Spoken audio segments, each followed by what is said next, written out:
Yung bata nagsasawa, sa manikang puro yun na lang yung hawak niya. And Lord, nagsasawa sa puro ganon.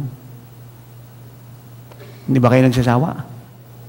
Galing dito, patungong abroad. Nakapag-abroad, galing abroad, patungo rito. Puro ganon yung ibinibigay. Walang pagbabago.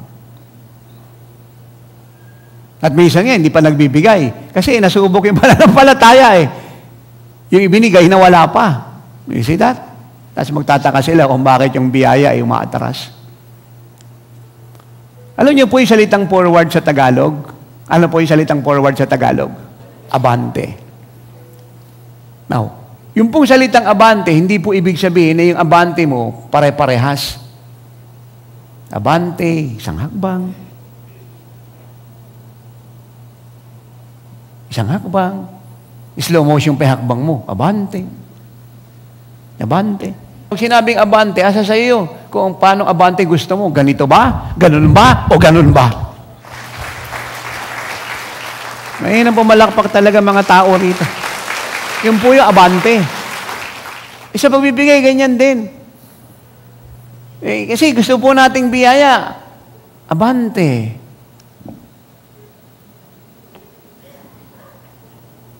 Hindi po ganyan yung abante ng Lord. At minsan, yun nga, galing dito, nag-abroad, galing abroad, umuwi rito, buwan-buwan, taon-taon, puro ganun yung ibinibigay. At minsan, nung nasubok yung pananampalataya, hindi pa nagbigay. Yung abante nila, ganyan, no? Abante. Tapos nung masubok yung pananampalataya, umatras, yung atras, purihin ng Panginoon. Layo. Tapos nagtataka siya ngayon. Is it that? Beloved, hindi liko ang Diyos. Sobra po ang pag-ibig niya sa atin. Binigay niya yung kanyang anak sa atin na hindi pwedeng bayaran ng mundong ito at tapatan ng anumang pera na meron ng sanlibutan. Tayo lang po ang lumilimit sa Lord.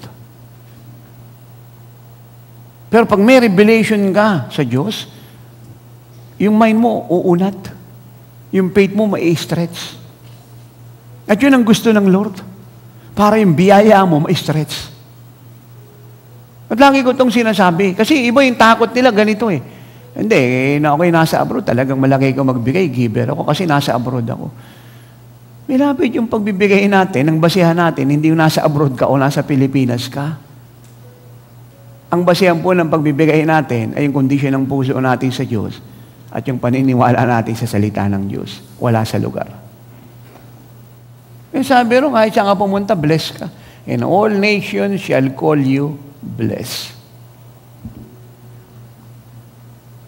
All nations, plural, kahit saan ka pumunta. Ngayon po yung problema na maraming nag-a-abroad. Barko man po yan, Saudi Arabia man po yan, Europe man po yan, Hong Kong, Macau, Japan, Singapore, Norway, France, Guam. Yan po yung problema. Pag nasa abroad siya, kasi sa abroad ako nakikita ko Kaya lang, ibigay ko. Pero pag nasa Pilipinas siya, hindi, wala na ako sa abroad Kita niyo po yan, natatawa po yung marami sa inyo. Huwag po nating ibase po yung ating ginagawa sa Lord sa pamamagitan ng bansang kinalalagyan natin.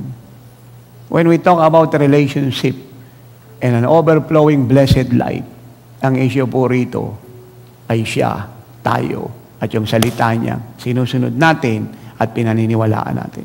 Wala na pong iba.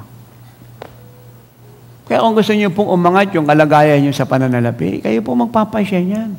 Parang pananampalataya sa in the spirit yan Kung gusto kong umangat ang glory ng Lord sa life ko, kailangan dagdagan ko prayer life ko. Kailangan magdagdag ako ng time sa Lord. Kailangan dagdagan ko yung fasting ko. Kailangan magtaas ako ng kabanalan. Kailangan magbabad ako sa Word of God. Kasi hindi mangyayari yung tataas niya yung glory sa buhay mo, purihin ng Panginoon Para kang yulumpo sa templo, sa Acts 3. Pagising sa umaga. Dadali sa templo. Pagdating ng hapon, bibit-bitin sa bahay. Walang mangyayari kagaya na maraming Kristiyano. Pagka linggo, takbo siya sa church.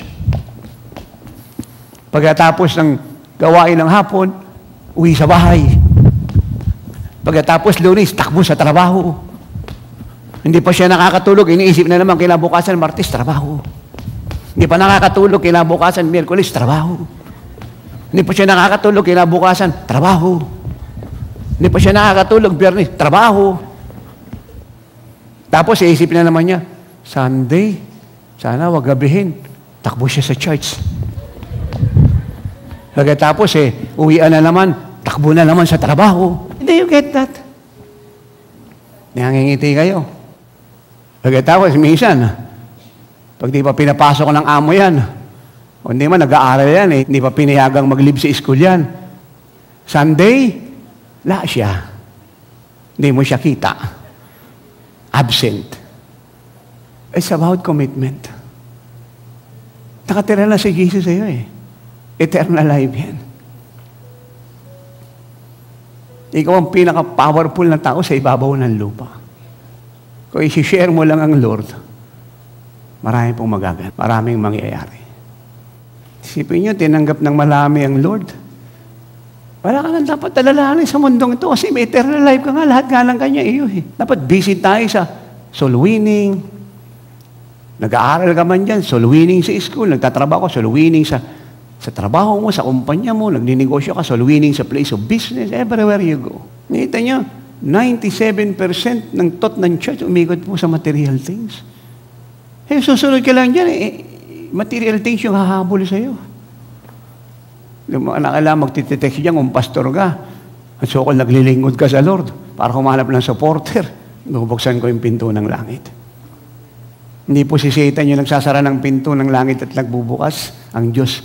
In fact, ang totoo nga, pag binuksan na Lord yung langit at sinara, yung diablo po, hindi mo makita, takot maipit. Hindi mo siya makita riyan. Wala siyang pakialam dyan, wala siyang magagawa riyan.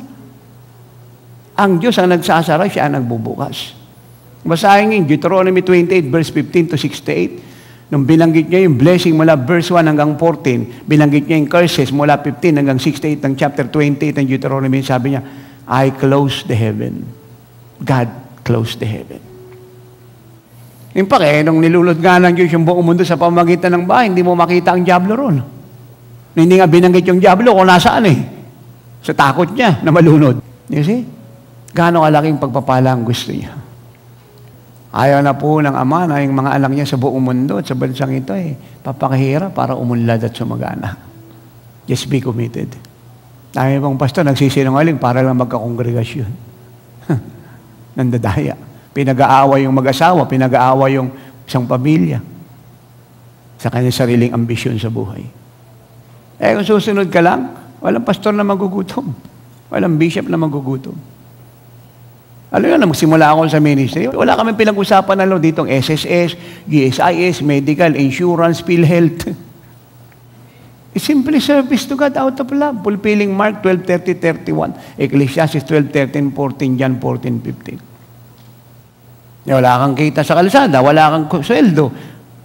Kung maka 20 pesos ako ng isang linggo, para na ako nasa langit nun. Ilan yung kongregasyon mo? Tapos, 12 yan sila. Hindi pa committed yung kalahati riyan. Tapos, yung sa naiwang kalahati, 4 pa yung kamag-anak ko ron. Si Rapi, si Nanay Ellen, yung biyanan ko. Tapos, si Rachel. So, ano I expect mo? Pero tinuruan ako ng Lord magbigay. At sa liit ng hawak kong pera, mula sa 20 pesos, 100, 200, bigay ng bigay. Nang tumaas ng tumaas. Linggo-linggo, binabalik niya yan Tapos tinataas ko lang tinataas. Ilan naman ang sikreto Do you agree na mahirap sa sino mo magbigay ng 1 milyon bigla sa isang kisap mata malibang natuto mo na siya magbigay ng 1,000? Hindi niya gagawin yun. Kaya nga, ang Bible may turong process, gradual. Ang sabi mo sa katabi mo, gaano kalaking pagpapala ang gusto mo?